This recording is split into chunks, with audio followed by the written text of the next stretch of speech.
You pay $2,100 a month to live in a two-bedroom apartment on a third floor. No yard, no garage, a landlord who takes 4 days to fix the garbage disposal. Derek pays $3,400 a month for a 4-bedroom colonial with a 2-car garage and a mailbox with his last name on a little wooden sign. At Thanksgiving, his mother mentions the mailbox sign twice. Nobody mentions your brokerage account. Nobody asks what's in it. You've noticed the way people look at you when you mention the apartment. A small pause, a recalibration, like they're quietly moving you down a list they didn't know they were keeping. Derek doesn't get that pause. Derek gets a nod, and oh nice, a follow-up question about square footage. Same age, same tax bracket, more or less. Same starting line 8 years ago.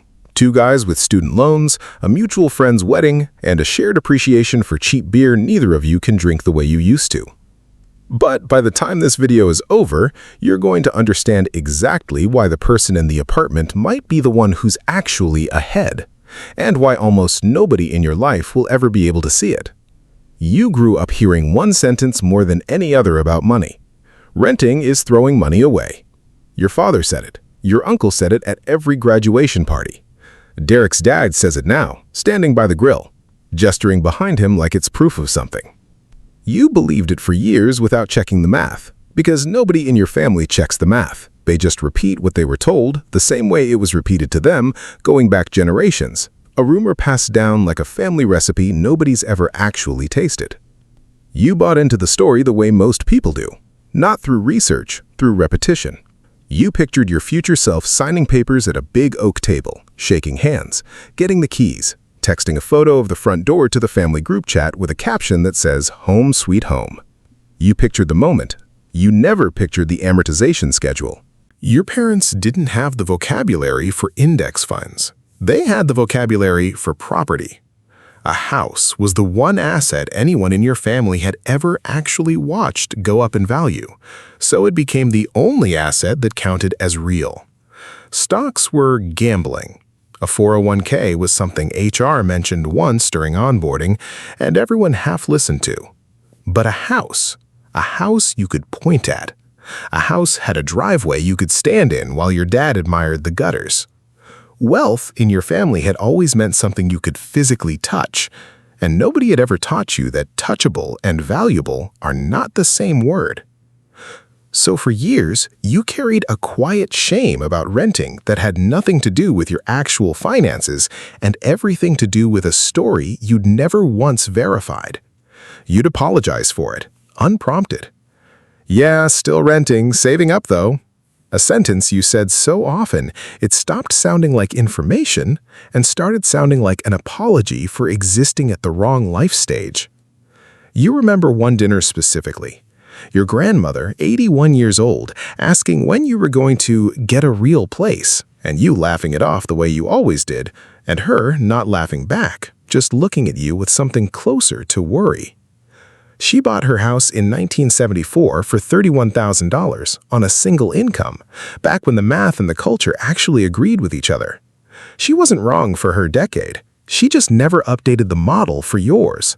The rates, the prices, the down payments that now take years instead of one good summer of overtime. Nobody in your family ever sat down and asked whether the advice still fit the world it was being given in.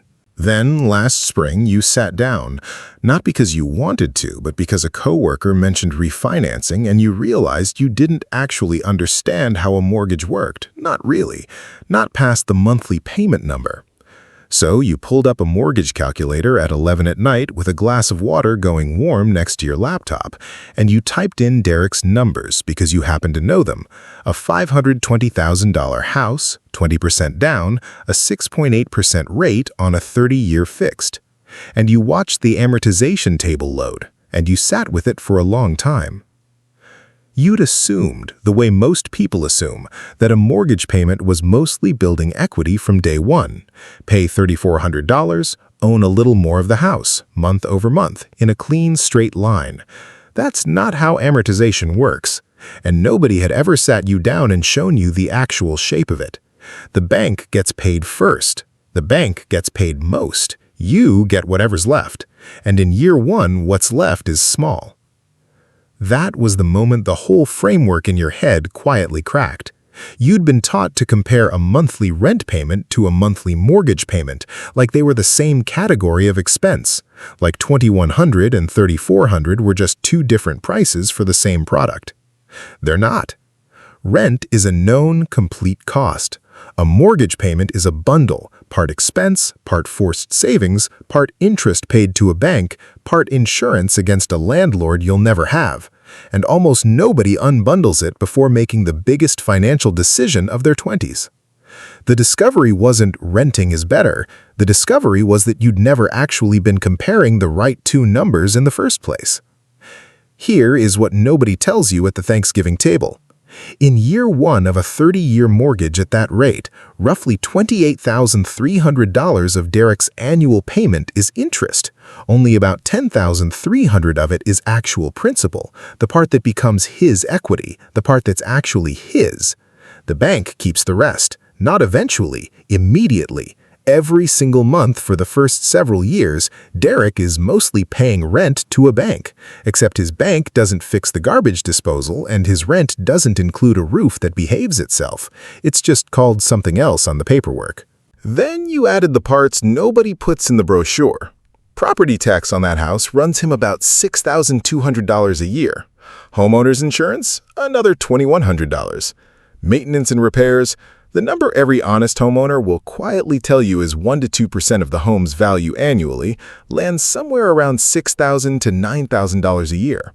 And that's before anything actually breaks. The water heater, the roof, the furnace that decides to die in January because furnaces have a sense of humor, none of that builds equity. None of that is optional.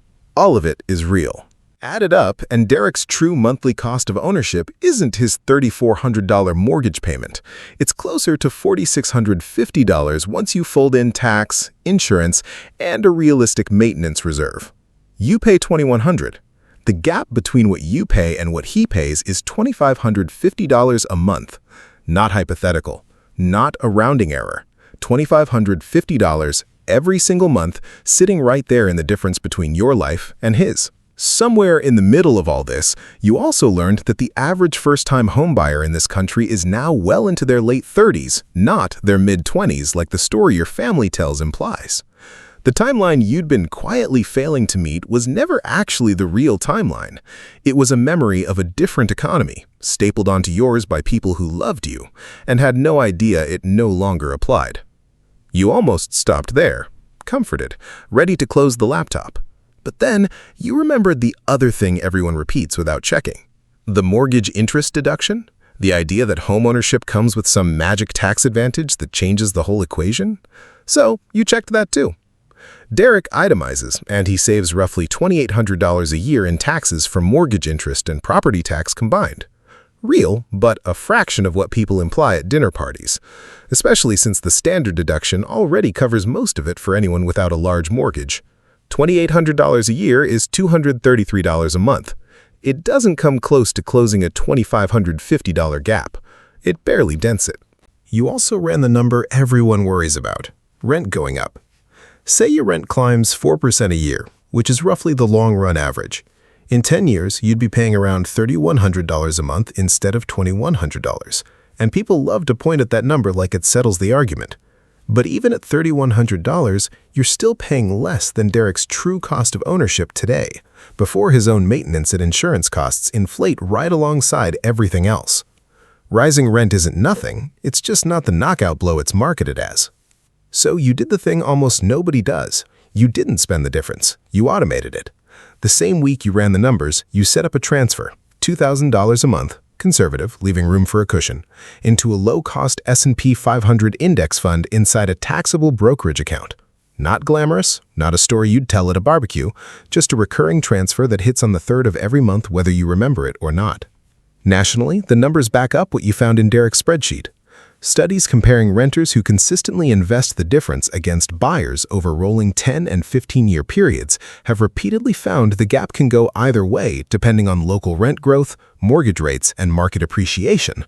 But in high-cost, high-rate environments like the one you and Derek are both living in right now, the renter-investor frequently comes out ahead. And almost nobody hears that statistic at a family dinner because it doesn't fit the sentence, renting is throwing money away. Here's the part that takes people a minute to sit with. Assume that $2,000 a month grows at a historically reasonable 8% annual return over 10 years. Not a fantasy number, not a bull market cherry pick, just the long-run average. At the end of 10 years, that account holds approximately $365,000. Compare that to Derek, who over the same 10 years has paid down roughly $92,000 of principal on his mortgage, while his home, assuming a historically normal 3.5% annual appreciation, has grown from $520,000 to around $733,000. His equity position, house value minus remaining loan balance, lands around $305,000. There's one more number people almost never run, and it might be the biggest one. Derek's down payment was $104,000, money he'd saved for years, money that's now sitting inside his house instead of anywhere else. If that same $104,000 had gone into the market 10 years ago instead of a down payment, at that same 8% average, it would have grown to roughly $225,000 on its own before a single dollar of the monthly $2,000 difference was ever added. That's $225,000 of pure opportunity cost, sitting quietly inside the walls of a house, invisible on every tour, absent from every listing, never once mentioned by an agent whose commission depends on you not thinking about it. Your number is bigger. Let that sit for a second, because it contradicts almost everything you've been told. $365,000 in a brokerage account versus $305,000 in home equity, and yours is liquid. Yours doesn't need a new roof. Yours doesn't care if the furnace dies in January. Not a fluke year, not a cherry-picked comparison, not a number that only works if the market cooperates. Run the same math with a conservative 6% return instead of 8%, and your account still lands north of $310,000. Still ahead, still liquid, still yours without a single contingency attached to it. But the real math isn't just about which number is bigger, it's about what each number can actually do. Derek's $305,000 is trapped inside a house he has to live in, insure, maintain, and eventually sell, paying a 5 to 6% commission on the way out, which on a $733,000 sale is $37,000 to $44,000 gone before he sees a dollar. Your $365,000 can become a down payment on a house of your own someday, or stay invested, or become the emergency fund that means a layoff doesn't become a crisis. Not locked in, not conditional on a buyer showing up, not shrinking every time a real estate agent takes a cut. Compare that to Karen from your old office, who bought at the top of the market 3 years ago, a $610,000 house at 7.2%. No room to negotiate, bidding war, waived inspection, the whole story. Her true monthly cost of ownership runs close to $5,400. She refinanced nothing because rates only went up after she bought. She has equity, technically, about $61,000 of it, mostly from her down payment barely touched by principal paydown 3 years in. She also has a foundation crack she's been ignoring for 14 months because the quote to fix it was $9,000 she didn't have sitting around. Her house is an asset on paper and a slow leak in practice. Nobody at the office knows that either. They just know she bought. None of this means renting always wins. It doesn't. If you're staying in one place for 15 years, if rates drop and you can refinance, if the local rental market is brutal and rents are climbing 8% a year while a fixed mortgage payment stays the same, the math shifts, sometimes significantly, and buying can absolutely be the stronger position. This isn't renting good, buying bad. It's renting and investing the difference versus buying, run honestly, with real numbers instead of a slogan from a graduation party. What almost nobody runs is the actual comparison. They run the emotional version. Buying feels like winning. Renting feels like losing. And feelings are not a spreadsheet. Here's what the emotional version costs you, separate from the money entirely. It costs you Thanksgiving. It costs you the pause after someone asks where you live, and you say, "Still renting," and you watch their face do the thing it does. Not cruel, just a flicker of something between pity and confusion, like you've admitted to a small failure they're too polite to name. Derek's mother mentions the mailbox sign. Nobody mentions your ticker symbol. Nobody asks what your account balance did this year because nobody knows to ask, because you never learned how to make invisible progress sound like anything at all. You watch Derek post pictures from his backyard. New grill, new fence, a July 4th photo with 30 people in it, and the house glowing gold behind them in the evening light. It looks like winning. It looks like he arrived somewhere and you're still waiting at the gate. Nobody posts a screenshot of brokerage account. There's no aesthetic for compound interest. There's no photo op for a number that just quietly gets bigger while you sleep. And some nights, honestly, it gets to you. You scroll past the backyard photo and you feel the old story creeping back in. The one that says a house is proof and a number in an app is just a number. You almost second-guess the whole thing. You almost text your dad and ask if you should just buy something, anything, to make the feeling stop. That's the real emotional cost of quiet wealth building. Not poverty, not failure, just the constant low-grade pressure of being right in a way nobody can see, while someone else looks like they're winning in a way everyone can see. There's a specific moment that gets you every time. A cousin's engagement party, back patio, someone's uncle asking the room, half joking, "So, who's next to buy a house?" And every head turning slightly toward you, because you're the last one left in an apartment. And the question isn't really a question. It's a verdict dressed up as small talk. You smile. You say something deflecting. You don't say the actual number because the actual number would sound like bragging, and bragging about an invisible thing just sounds like lying. It shows up in dating, too, in a way nobody warns you about. A first date asks where you live, and you say the neighborhood, and they nod, and you can feel them running a small, silent calculation. Renting at your age, is that a red flag or nothing at all? You know the number in your brokerage account would answer the question instantly and completely. You also know you're never going to say it on a first date, because saying it would sound like something you're trying to prove, and the whole point of the number is that it doesn't need you to prove anything. You've also watched the story shift under you, which is its own strange cost. 2 years ago, people asked when you were going to settle down and buy. Now some of them ask if you're worried about missing the market, as if there's a closing window on financial adulthood, as if the same people who told you to wait and save are now the ones implying you waited too long. The goalposts move. The math doesn't. That gap between the two is where the anxiety actually lives. Not when the market dips and your account drops 11% in a month and you check it twice a day anyway. Not when a coworker buys a house and asks gently, kindly, if you're still saving up. Not when your own mother, who loves you, asks when you're going to stop throwing money away. None of those moments make the math wrong. They just make it lonely.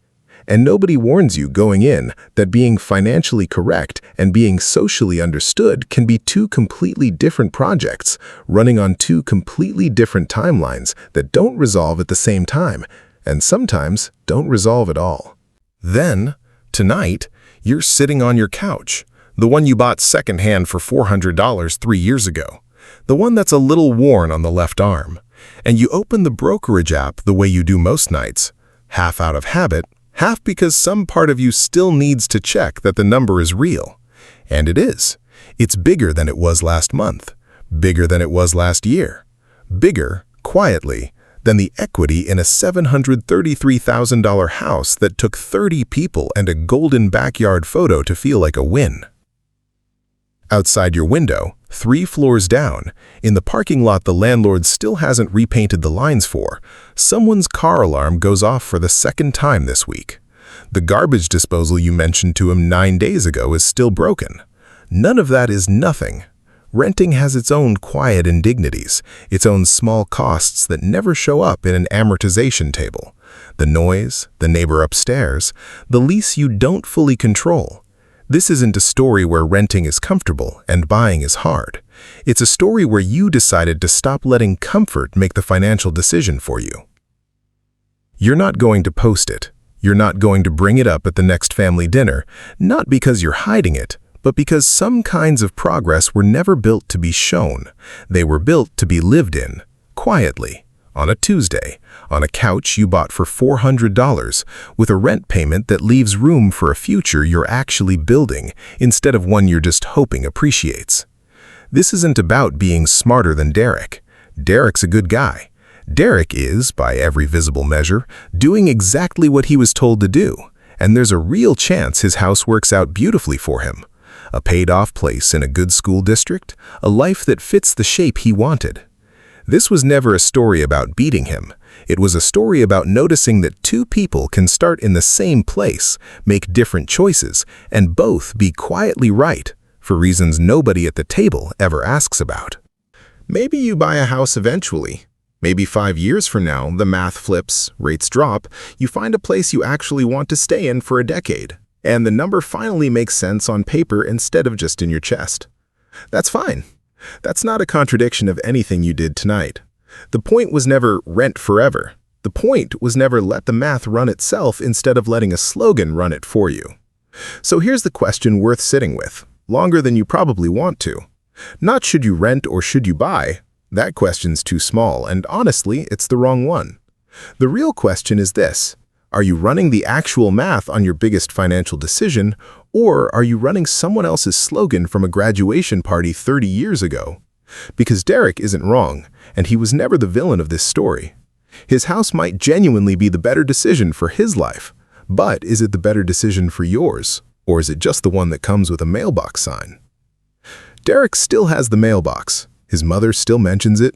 You still don't correct anyone. Still don't explain the spreadsheet. Still just nod along at Thanksgiving like a person who hasn't run the numbers, because that's what quiet wealth actually looks like from the outside. Nothing. Nothing at all. Right up until the moment it's everything. What does your math actually say once you finally sit down, stop feeling it, and start running it?